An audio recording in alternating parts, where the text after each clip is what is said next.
ഇപ്പൊ നമുക്കൊരു flash back ആണ് കാണിക്കുന്നത്. ഹെയ്റ്റൻ കൊച്ചായിരുന്നപ്പോ ഇവളുടെ അമ്മ ഇവൾക്ക് ഇഷ്ടപ്പെട്ട ഫിഷ് കേക്ക് ഒക്കെ വാങ്ങിച്ചു കൊടുക്കും. അങ്ങനെ അവള് സന്തോഷത്തിൽ കഴിച്ചോണ്ടിരിക്കുമ്പോഴാണ് പെട്ടെന്ന് ഇവളുടെ അച്ഛനാണ് അമ്മയിട്ട് ഉപദ്രവിക്കാൻ തുടങ്ങും. അങ്ങനെ ജോലി ചെയ്യുന്ന സ്ഥലത്ത് കൊടുക്കാനുള്ള പൈസ ഇപ്പൊ ഇയാൾ തട്ടിപ്പറിക്കാൻ നോക്കുമ്പോൾ അമ്മ അതൊക്കെ കൊടുക്കുന്ന തെറ്റാന്ന് പറഞ്ഞിട്ട് ഇവരുടെ പൈസ ഒന്നും ഇല്ലെന്ന് പറയും. അപ്പോഴാണ് ഇത് കാണുന്ന ഹെയ്റ്റങ്ങും എനിക്ക് ഫിഷ് കേക്ക് ഒന്നും വേണ്ടെന്ന് പറഞ്ഞിട്ട് അവൾ അവിടെ നിന്ന് കരഞ്ഞുകൊണ്ടിരിക്കും. അതിനുശേഷം അവൾ അമ്മയോട് ഞാൻ ഫിഷ് കേക്ക് കഴിക്കുന്നുണ്ടാണോ നമ്മുടെ വീട്ടിൽ പൈസ ഇല്ലാത്തെന്ന് പറഞ്ഞ് ഇവളും ചോദിക്കുമ്പോൾ ഇവളുടെ അമ്മയാണ് അതുകൊണ്ടൊന്നല്ല, മോൾക്ക് ഇഷ്ടമുള്ള എന്താണെങ്കിലും ഇനി പറഞ്ഞോളം പറയും. അപ്പോഴാണ് അവളും കരഞ്ഞോണ്ട് എങ്കിൽ പിന്നെ അച്ഛൻ എന്തിനാ അമ്മയെ എപ്പോഴും നിങ്ങളിട്ട് അടിക്കുന്നതെന്ന് പറഞ്ഞ് ഇനി ഇവളൊരു പെൺകുട്ടിയായിട്ട് ജനിച്ചോണ്ടാണ് ചോദിക്കും. അപ്പോഴാണ് അമ്മയും ഇവളെ സമാനപ്പെടുത്തിക്കൊണ്ട് മോള് പെൺകുട്ടിയാണേലും ആൺകുട്ടിയാണേലും എനിക്ക് ഏറ്റവും പ്രധാനം നീയാന്ന് പറഞ്ഞിട്ട് ഇനി എപ്പോഴും ഒരു ദിവസം ഫിഷ് കേക്ക് ഇവൾക്ക് വാങ്ങിച്ചു തരാമെന്ന് പറയാണ്. ഷീഷോ എന്ന് പറഞ്ഞ അടുത്തുള്ള കടയിലേക്ക് ഇവൾ ആരോടും പറയാതെ ഓടി വരാൻ വേണ്ടി പറയും. അപ്പോഴാണ് അവളും ശരിയമ്മ, നിങ്ങൾ എന്നോട് ഫിഷ് കേക്ക് കഴിക്കാൻ വിളിക്കുവാണ്, നിങ്ങൾ പറഞ്ഞ പോലെ ഞാൻ കടയിലേക്ക് ഓടി വരും, ഇതെന്റെ പ്രോമിസ്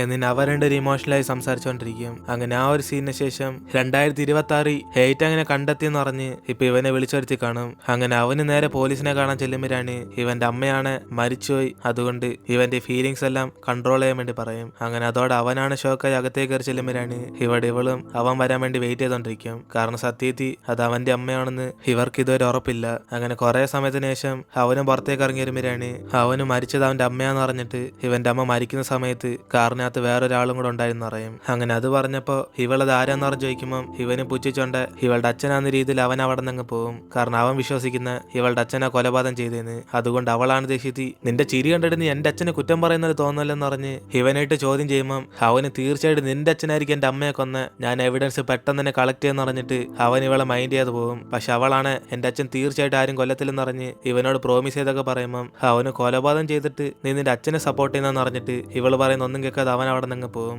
അതിനുശേഷം അവളും കരഞ്ഞോണ്ട് ഇവളുടെ അച്ഛൻ ആരും കൊല്ലത്തില്ലെന്ന് പറഞ്ഞ് പുറത്തുനിന്ന് ഇവളുടെ അച്ഛനൊക്കെ ഫോൺ വിളിച്ചു വെക്കും. പക്ഷെ അച്ഛന് ഫോൺ എടുക്കാത്തോണ്ട് ഇവളും ഏറ്റവും മരിച്ചുപോയി അച്ഛാന്ന് പറഞ്ഞിട്ട് ഇപ്പോഴെങ്കിലും ഇവൾക്ക് റിപ്ലൈ ഇടാൻ വേണ്ടി മെസ്സേജ് അയക്കും. അതിനുശേഷം പോലീസാണ് ഇവളെ വിളിച്ച് ഇൻവെസ്റ്റിഗേറ്റ് ചെയ്യും. കാരണം അവൻ ആദ്യത്തെ സംശയം ഇവളുടെ അച്ഛനാന്ന് പറഞ്ഞാണ്. അതുകൊണ്ട് പോലീസ് ഇവളെ കുറെ ചോദ്യം ചെയ്യുമ്പോൾ ഇവൾ ഹെയ്റ്റന്റെ കൂടെ കാറിരിക്കുന്ന ഇവളുടെ അച്ഛനെന്നല്ലെന്ന് പറഞ്ഞ് ആ ഫോട്ടോ നോക്കിയിട്ട് അറിയും. എന്നിട്ട് അവളും അവളുടെ അച്ഛൻ ആരെയും കൊല്ലത്തില്ലെന്ന് പറഞ്ഞ് പോലീസിനെ പറഞ്ഞ് മനസ്സിലാക്കാൻ നോക്കുമ്പോൾ പോലീസും സത്യത്തിൽ ഇതാണ് നിന്റെ അച്ഛൻ, അല്ല നിനക്ക് ഇതിനെ കുറിച്ച് അറിയത്തില്ലെന്ന് പറഞ്ഞ് ഇവളുടെ യഥാർത്ഥ അച്ഛന്റെ ഒരു ഫോട്ടോ എടുത്ത് കാണിക്കും. അങ്ങനെ ആ വ്യക്തി 20 വർഷം മുമ്പേ തന്നെ ജയിലിൽ നിന്ന് മരിച്ചുപോയി, അതുകൊണ്ട് ഇവളെ കൊച്ചിലെ തൊട്ട് വളർത്തിയത് ഇവളുടെ അച്ഛനല്ലെന്ന് പറയും. അങ്ങനെ അത് കേട്ട് അവൾ ഷോക്കാവും. ഇതേ സമയം ഇവിടെ 1991 ഹെയ്റ്റങ്ങിന്റെ വീട്ടിലാണ് കുറെ ആൾക്കാർ വന്ന് എല്ലാ സാധനങ്ങളും എടുത്ത് മാറ്റി വെച്ചോണ്ടിരിക്കും. അത് കണ്ടിട്ട് അവനും ഇത് ഗാവോട് ആൾക്കാരൊന്നല്ല വേറെ വല്ലതും കടം കൊടുത്തവരായിരിക്കും എന്ന് പറഞ്ഞ് ഇവനും പറയുമ്പോൾ അവളും ധൈര്യത്തോടെ നിങ്ങളെ കാരാന്ന് പറഞ്ഞിട്ട് അവർ ചെന്ന് ചോദ്യം ചെയ്യും. അപ്പോഴാണ് അവരും ഓ മോളെ ഇത് ഏബോയുടെ വീടല്ലേ, അവൻ ഞങ്ങളുടെ അടുത്ത് കടം വാങ്ങിച്ചിട്ടുണ്ട്, അത് ഇതുവരെ തരാത്തോണ്ട്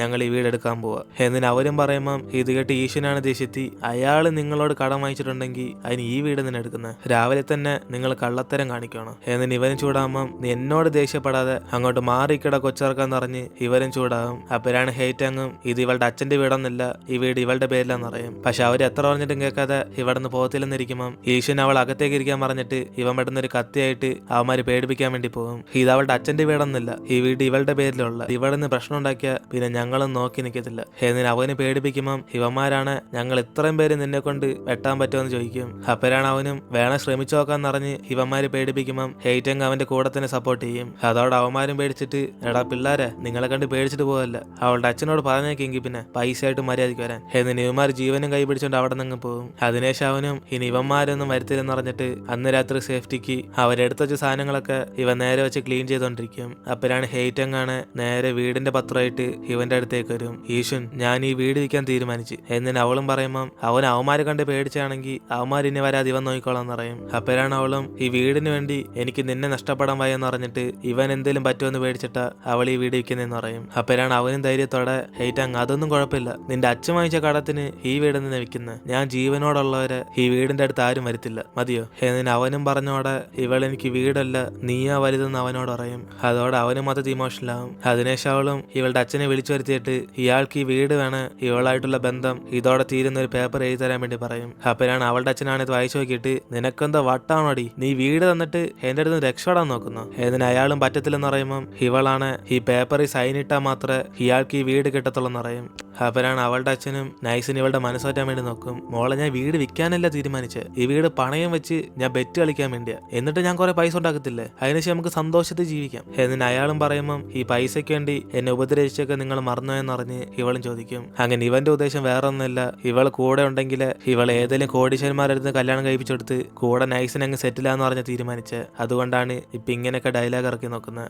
പക്ഷെ അവസാനം വരെ ഇവൾ സമ്മതിക്കാത്തോണ്ട് അവൻ അവസാനം സൈൻ ഇടാൻ തീരുമാനിക്കും. അതിനുശേഷം ഇവിടെ ഈശ്വൻ അവൾക്ക് വേണ്ടി കുറെ സമയം വെയിറ്റ് ചെയ്തോണ്ടിരിക്കുമ്പോഴാണ് അവളും പെട്ടെന്ന് നമ്മൾ വിചാരിച്ച പോലെ തന്നെ അയാൾ സൈൻ ഇട്ടെന്ന് അറിഞ്ഞിട്ട് ഇനി ഇവർ തമ്മിൽ ഒരു ബന്ധമില്ലെന്ന് പറയും. അതോടെ അവന് സന്തോഷത്തി. എങ്കിൽ പിന്നെ നീ ഇവിടെ നിന്ന് ഇറങ്ങുമ്പോൾ ഒരു സാധനം കൊണ്ടുവന്നില്ലെന്ന് പറഞ്ഞു ചോദിക്കുമ്പോൾ അവളും പഠിക്കാൻ ബുക്സും എന്റെ അമ്മൂമ്മയുടെ ഒരു ഫോട്ടോയും മാത്രമുള്ളെന്ന് പറയും. അതല്ലാതെ വേറെ ഒന്നും വേണ്ടെന്ന് അറിഞ്ഞിട്ട് ഇപ്പൊ യഥാർത്ഥത്തിൽ ഇവരുടെ വീട്ടിലേക്ക് തിരിച്ചു പോകും. അങ്ങനെ ഈശ്വൻ താമസിക്കുന്ന വീട് ഇവരുടെ ഒരു സ്വന്തം വീടായിട്ട് മാറി. അതിനുശേഷം അവൾ അമ്മൂമ്മയോട് ഇപ്പൊ ഞാൻ ഒറ്റയ്ക്കല്ല, എനിക്കൊരു ഫാമിലി ഉണ്ട് അമ്മൂമ്മയെന്ന് അറിഞ്ഞിട്ട് ഇവർ രണ്ടുപേരും കൂടെ പ്രാർത്ഥിച്ചുകൊണ്ടിരിക്കും. അതിനുശേഷം അവൾ ആദ്യമായിട്ട് സമാധാനത്തിൽ വീട്ടിൽ കിടന്നുറങ്ങുമ്പോഴാണ് അവളെ സന്തോഷത്തിൽ ഈശ്വൻ എന്ന് പറഞ്ഞ് അവിടെ നിന്ന് വിളിച്ച് കൂയിക്കൊണ്ടിരിക്കും. അപ്പോഴാണ് പുറത്തിരുന്ന് അവനാണ് ചിരിച്ചിട്ട് ഹെയ്റ്റാങ് ഞാൻ ഇവിടെ തന്നെ ഉണ്ട് എന്നിന് അവനും പറയുമ്പം അവള് നാളെ നമുക്കൊരു പുതിയ ബെഡ് വാങ്ങിക്കാന്ന് പറഞ്ഞിട്ട് വീണ്ടും വീണ്ടും അവന്റെ പേര് തന്നെ വിളിച്ചോണ്ടിരിക്കും. അങ്ങനെ ഇപ്പോഴാണ് അവൾക്കൊരു വീട്ടിൽ ജീവിക്കുന്ന പോലെ തോന്നുന്നത്. അതിനെ ശീശുവിന് സന്തോഷത്തിൽ ഉറക്കം വരാതെ അവന്റെ കൂട്ടുകാരനെ കാണാൻ വേണ്ടി ചെല്ലും.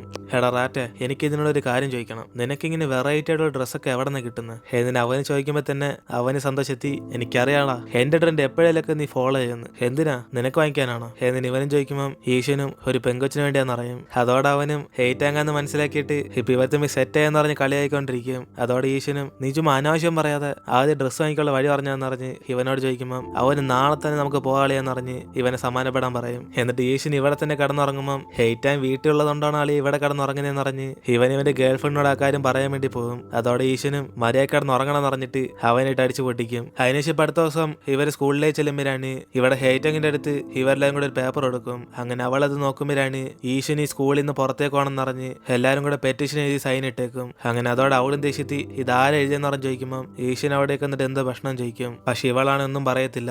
അതുകൊണ്ട് അവന് സീറ്റിൽ ചെന്നിരിക്കുമ്പോഴാണ് ഹെയ്റ്റാൻ നേരെ ഷെന്നിന്റെ അടുത്തേക്ക് വന്നിട്ട് ഇവനാണ് ഇതിനൊക്കെ തുടക്കട്ടെ ചോദിക്കും. അപ്പോഴാണ് അവനും ഇതെന്റെ മാത്രം ആഗ്രഹമല്ല എല്ലാവരുടെ ആഗ്രഹം ഇതാന്ന് പറഞ്ഞിട്ട് ആ സൈൻ ഇവളെ നോക്കാൻ വേണ്ടി പറയും. എന്നിട്ട് അവളും എങ്കിൽ പിന്നെ എല്ലാവരുടെ ആഗ്രഹം സത്യം ഇതാണെന്ന് പറഞ്ഞ് അവരോട് സംസാരിക്കാൻ പറയുമ്പം അവരാരും തന്നെ മിണ്ടത്തില്ല.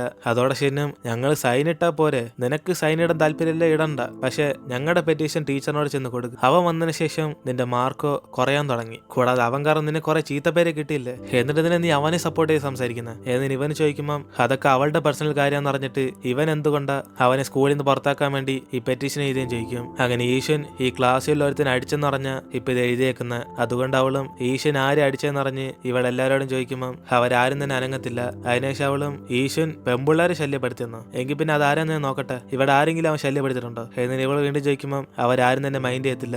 അപ്പോഴാണ് അവളും ഒരു തെറ്റും ചെയ്യാത്ത ഒരുത്തിനെ നിങ്ങൾ എന്തിനെ വെറുതെ അനാവശ്യങ്ങളൊക്കെ എഴുതി കൊടുത്ത് അവനെ പുറത്താക്കാൻ നോക്കുന്നതെന്ന് പറഞ്ഞ് മര്യാദയ്ക്ക് എല്ലാവരും പഠിക്കാൻ പറഞ്ഞിട്ട് അവൾ സീറ്റിൽ ചെന്നിരിക്കും. അതോടെ ഈശ്വനാണ് ഇവൾ സംസാരിച്ചിട്ട് അവന് സന്തോഷപ്പെടും. അതിനുശേഷം അടുത്ത സെക്കൻഡിന് ഷെന്നിൻ ദേഷ്യത്തിൽ നിങ്ങളൊക്കെ എന്തോടെ മണ്ടന്മാരാണെന്ന് പറഞ്ഞ് അവനെ സപ്പോർട്ട് ചെയ്ത് ദേഷ്യത്തിരിക്കുമ്പോൾ അതേസമയം സാർ അവിടെ വന്ന ഉടനെ എല്ലാവരും അങ്ങ് സൈലന്റ് ആവും. അതിനുശേഷം ഇവരും ക്ലാസ് കഴിഞ്ഞ് ഇവർക്ക് റിപ്ലൈ ലെറ്റർ എല്ലാം കിട്ടിയെന്ന് പറഞ്ഞ് നോക്കാൻ വേണ്ടി പോകും.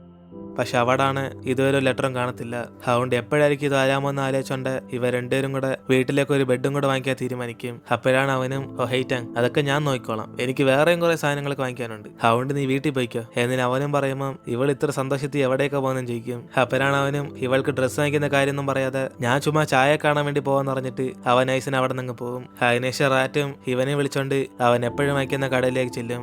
അളിയ ഈശ്വൻ ഇതൊക്കെ ഇപ്പോഴത്തെ പെമ്പിള്ളേർക്ക് പക്ക ട്രെൻഡാ, നമ്മുടെ സ്ഥലത്ത് ഇതേപോലെ ആരും ഇട്ടിട്ടില്ല, ഇത് നീ അവൾക്ക് വാങ്ങിച്ചു കൊടുക്ക് എന്നിന് ഇവനും കാണിച്ചു കൊടുക്കുമ്പോൾ ചുമ്മാ മോഡൽ ഡ്രസ്സൊക്കെ സെലക്ട് ചെയ്യാതെ സ്കൂളിൽ പോകുന്ന പെൺകുട്ടിക്ക് വേണ്ടി ഡീസെന്റ് ആയിട്ടുള്ള ഡ്രസ്സ് സെലക്ട് ചെയ്യാൻ വേണ്ടി പറയും. അപ്പോഴാണ് അവനും ഡീസെന്റ് ആയിട്ടുള്ള സ്കൂളിൽ പഠിക്കുന്ന ഒരു പെൺകുട്ടി, ഓക്കെ എങ്കിൽ പിന്നെ പ്ലെയിൻ ആയിട്ട് എന്തെങ്കിലും സെലക്ട് ചെയ്യാം എന്നിന് ഇവനും കുറെ ഷോപ്പിംഗ് ചെയ്തിട്ട് അവിടെ നിന്ന് പുറത്തേക്ക് ഇറങ്ങുമ്പോഴാണ് അവൻ ഈ ഡ്രസ്സൊക്കെ മിക്കാറും അവൾക്ക് ഇഷ്ടപ്പെടുന്ന അറിഞ്ഞിട്ട് ഇതേപോലെ കളറി ഇവനും ഡ്രസ്സ് ചെയ്ത് റൊമാൻറ്റിക് ഫീലൊക്കെ ഉണ്ടാക്കാൻ പറയും. അതിനുശേഷം അവനും നാണിച്ചിട്ട് അവിടെ നോക്കുമ്പോഴാണ് ഇവിടെ അടുത്ത സെക്കൻഡിന് റാറ്റും നേരെ കടയിലേക്ക് ഓടിച്ചില്ലും. ആന്റി പ്ലീസ് ആന്റി, ഞാൻ ഇവിടുത്തെ സ്ഥിരം കസ്റ്റമർ അല്ലേ, എനിക്ക് വേണ്ടി നിങ്ങൾ ഓഫർതാ, ഞങ്ങളൊക്കെ കഷ്ടപ്പെട്ടല്ലേ ജീവിക്കുന്നത് എന്നിന് ഇവൻ ഇവിടുന്ന് ഓഫറിന് വേണ്ടി കെഞ്ചിക്കൊണ്ടിരിക്കും. കാരണം അവനോട് ചീപ്പെന്ന് പറഞ്ഞ് ഇവൻ വില കുറച്ചെല്ലാം വാങ്ങിച്ചു കൊടുത്ത്. പക്ഷെ അവസാനം പൈസ എല്ലാം ഇവിടെ റാറ്റായിരിക്കും അടയ്ക്കുന്നത്. ഇതേസമയം ഇവിടെ ഹെയ്റ്റാങ്ങും അവളുടെ ഓണറിനോട് വല്ല യൂസ് ചെയ്യാത്ത പഴയ ബെഡെല്ലാം ഉണ്ടോന്ന് ചോദിക്കുമ്പോൾ ഓണർ ഓർമ്മ ഇരിപ്പുണ്ട്, നിനക്ക് വേണേ അത് ഇവിടെ നിന്ന് എടുത്തോന്ന് പറഞ്ഞിട്ട് ഇവളുടെ ഇന്ന് പൈസ ഒന്നും വാങ്ങിക്കാതെ അവിടെ നിന്ന് പോകും. അതേസമയം വീട്ടിലേക്ക് വന്ന് ഈശ്വനാണ് റൊമാൻറ്റിക് ആയിട്ട് എന്തോ ചെയ്യേണ്ടെന്ന് പറഞ്ഞ് ഇവൻ ഇവൾക്ക് വേണ്ടി വാങ്ങിച്ച ഡ്രസ്സൊക്കെ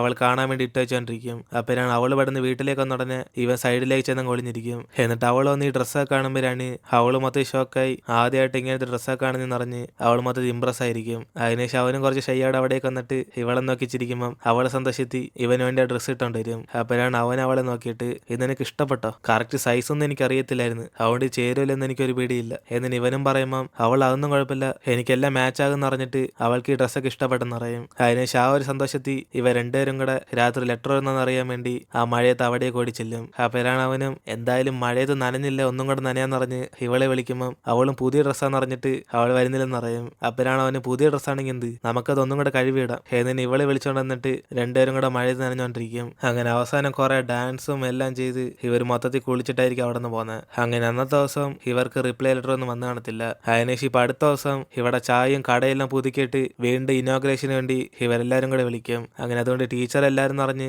ആ കട ഓപ്പൺ ചെയ്യാൻ വേണ്ടി പോകുമ്പോഴാണ് ഇവരെല്ലാം സന്തോഷത്തിൽ ഇനി തൊട്ട് ഇതൊരു ഗെയിമിംഗ് സ്ഥലം എന്ന് പറഞ്ഞ് ഇവരെല്ലാരും കൂടെ പടക്കം പോയിട്ട് ആഘോഷിച്ചോണ്ടിരിക്കും. അങ്ങനെ ചായക്ക് ഇവർക്ക് എല്ലാവർക്കും കൂടെ ഒരു പുതിയ ജീവിതം ഇവിടെ സ്റ്റാർട്ട് ചെയ്യുക. അങ്ങനെ ഇവരെല്ലാം ഫോട്ടോസ് എടുത്തോണ്ടിരിക്കുമ്പോഴാണ് നൈസിന് അവരെല്ലാം ചായയും ടീച്ചറും കൂടെ എടുക്കണമെന്ന് പറഞ്ഞ് മാറി നിൽക്കും. അങ്ങനെ അതിനുശേഷം ഇവിടെ ഓരോരുത്തരും കപ്പിൾസ് ആയിട്ട് കുറെ ഫോട്ടോസ് ഒക്കെ എടുത്തിട്ട് അവിടെ നിന്ന് സംസാരിച്ചുകൊണ്ടിരിക്കും. അങ്ങനെ രാത്രി വരെ ഇവരെല്ലാം ഇങ്ങനെ ചിരിച്ചും പറഞ്ഞൊക്കെ ഇരിക്കുമ്പം കറക്റ്റ് അതേസമയം ഇവർ വേണ്ടി കട ഓപ്പൺ ചെയ്ത കാര്യം അറിഞ്ഞ് ഗാവ അവന്റെ ആൾക്കാരായിട്ടൊക്കെ അവിടേക്ക് വരും. നീ പുതിയതായിട്ട് ജോലി ചെയ്യാൻ പോകുന്ന കാര്യം എന്നോടെന്താ പറയാത്ത? ഞാൻ നിനക്ക് ഫ്ലവേഴ്സ് അയക്കത്തില്ലായിരുന്നു എന്നിന് ഗാവവും ചോദിക്കുമ്പം ഇത് ചെറിയ ബിസിനസ്സാ, അതിൽ നിങ്ങൾക്ക് എന്താ പ്രശ്നം ചോദിക്കും. അപ്പോഴാണ് ഗാവയും ചെറിയ ബിസിനസ് ആണെങ്കിലും പൈസ വരുമല്ലോ, ഈ സ്ഥലം വീണ്ടും പഴയതുപോലെ അടിച്ച് നശിപ്പിച്ചാലുള്ള അവസ്ഥയോ എന്നിന് ഗാവയും പേടിപ്പിക്കുമ്പം ഇപ്പൊ എന്തിനാ ഞങ്ങളായിട്ട് പ്രശ്നം ഉണ്ടാക്കുന്നതെന്ന് ചോദിക്കും. അപ്പോഴാണ് ഗാവയും ഇനിയിപ്പോ ഇത് നിന്റെ കടയായതുകൊണ്ട് ഞങ്ങളുടെയും കൂടെ കടയല്ലേ എന്ന് എന്റെ പയ്യന്മാര് ഇവിടേക്ക് വരും, കാരണം ഇനി ഇത് എന്റെ സ്ഥലമോ, ഈ ഗാവയ്ക്കില്ലാത്ത സ്ഥലമില്ല മോനെ എന്നിന് ഇവരെല്ലാരും കൂടെ അകത്തേക്ക് കയറി ചെല്ലും. അതോടെ ഈശ്വരനും ദേഷ്യത്തി ഇവന്മാരെന്തോ കാണിക്കുന്ന പറഞ്ഞ് ഇവരെ പറഞ്ഞുവിടാൻ വേണ്ടി നോക്കുമ്പം ചായയും വീണ്ടും ഭക്ഷണം ഉണ്ടാക്കണം എന്ന് പറഞ്ഞിട്ട് എന്താണെന്ന് അറിയാതെ ഇവിടെ നോക്കിക്കൊണ്ടിരിക്കും. അതേസമയം ഇവിടെ ഹെയ്റ്റ് അങ്ങും ആ പോസ്റ്റിൽ നിന്ന് ലെറ്റേഴ്സ് ഒക്കെ എടുത്ത് മാറ്റി വെച്ചോണ്ടിരിക്കുമ്പോഴാണ് ഇവർക്ക് തിരിച്ച് ലെറ്റർ എന്ന കാര്യം അവൾ കാണുന്നത്. അതേസമയം ഇവിടെ 2026 പോലീസ് അറിഞ്ഞ് കേട്ടിട്ട് ഇവൾ സത്യത്തി അതെന്റെ അച്ഛനാന്ന് പറഞ്ഞിട്ട് ഇവരെ പറഞ്ഞ് മനസ്സിലാക്കും. അപ്പോഴാണ് പോലീസും മാം നിങ്ങൾ ജനിച്ചത് 2002, പക്ഷേ 2001 നിങ്ങളുടെ അച്ഛൻ ജയിലിലുണ്ടായിരുന്നു, എങ്കിൽ പിന്നെ നിങ്ങളുടെ വീട്ടിലേക്ക് എപ്പോഴാണ് അച്ഛൻ തിരിച്ചെത്തിയത് എന്നിനെ പോലീസ് ചോദിക്കുമ്പോഴാണ് അവളും എനിക്ക് കറക്റ്റ് സമയമൊന്നും ഓർമ്മയില്ല, പക്ഷെ ആ സമയത്തൊക്കെ ഞാൻ അമ്മൂമ്മയായിട്ടാണ് ജീവിച്ചോണ്ടിരുന്നത്, ഒരുപക്ഷെ അദ്ദേഹം എന്റെ അച്ഛൻ അല്ലെങ്കിൽ അമ്മൂമ്മ എന്നോട് പറഞ്ഞു കാണത്തില്ലേ, ഞങ്ങൾക്ക് കുറെ ദിവസം ഒരുമിച്ചാണ് ജീവിച്ചത്, ഞങ്ങളുടെ ഗ്രാമത്തിരിക്കുന്ന എല്ലാവർക്കും അറിയായിരുന്നു ഇദ്ദേഹം എന്റെ അച്ഛനാണെന്ന്, പിന്നെ നിങ്ങൾ വേറെ ഒരാളുടെ ഫോട്ടോ കാണിച്ചിട്ട് ഇതെന്റെ അച്ഛനാന്ന് പറഞ്ഞാൽ ഞാൻ എങ്ങനെ വിശ്വസിക്കും എന്നിന് അവളും പോലീസിനെ പറഞ്ഞ് മനസ്സിലാക്കുമ്പോഴാണ് ഇവിടെ അതേസമയം പോലീസിന് ഇവളുടെ അച്ഛനെ കുറിച്ചുള്ള ഇൻഫോർമേഷൻ കിട്ടും. അതായത് ഈശ്വൻ 1991 ഒരു കൊലപാതകം ചെയ്ത് 13 വർഷം ജയിലിൽ കടന്നയാ. അങ്ങനെ ഈ ഒരു സീൻ കാണിച്ചുകൊണ്ട് നമ്മുടെ എപ്പിസോഡ് ഇവിടെ അവസാനിക്കുവാണ്. ഇതിനുശേഷം എന്തൊക്കെ സംഭവിക്കുമെന്ന് നമുക്ക് അടുത്ത എപ്പിസോഡിൽ കണ്ടറിയാം. സോ വീഡിയോ ഇഷ്ടപ്പെട്ട വീഡിയോ ലൈക്ക് ചെയ്തിട്ട് മറക്കാൻ നിങ്ങളുടെ ഫ്രണ്ട്സിനും കൂടെ ഷെയർ ചെയ്യുക. ഇനിയിപ്പോൾ നമ്മൾ അടുത്ത എപ്പിസോഡിൽ കാണാം. Our hearts beat to the city streets. We began to feel the fire.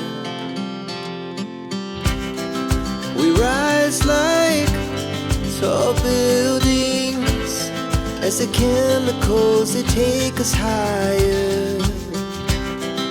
The night's young and it's just begun as she puts her hand in mine. We wanna chase the night.